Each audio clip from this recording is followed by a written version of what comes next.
तुम्हाला माहिती आहे का, कोलगेट नावाची साधी वाटणारी पेस्ट आपल्या रोजच्या जगण्याचा भाग कसा बनला? त्यामागे एक भन्नाट गोष्ट आहे. कोलगेटची सुरुवात 1806 मध्ये विलियम कोलगेट यांनी न्यूयॉर्क मध्ये केली होती. त्यावेळी ही कंपनी साबण आणि परफ्यूम विकायची, पण खरी मजा 1873 मध्ये सुरू झाली, जेव्हा त्यांनी पहिलं पेस्ट बनवलं. आणि हो, ते ट्यूब मध्ये नव्हती, तर एका छोट्या जार मध्ये होती. 1908 मध्ये कोलगेटने पहिल्यांदा ट्यूब बाजारात आणली आणि यानंतर जगभरातल्या लोकांच्या घराघरात कोलगेट पोहोचलं. 1937 मध्ये भारतात प्रवेश केल्यानंतर कोलगेटने भारताच्या हृदयात विशेष स्थान मिळवलं. आज भारतात 50% पेक्षा जास्त लोक कोलगेटचा उपयोग करतात.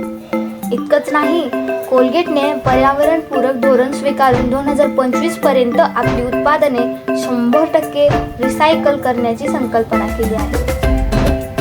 कोलगेट तुमच्या दैनंदिन आयुष्याचा भाग आहे ना? तुमचा आवडता कोलगेट कोणता आहे ते कमेंट मध्ये सांगायला विसरू नका. धन्यवाद.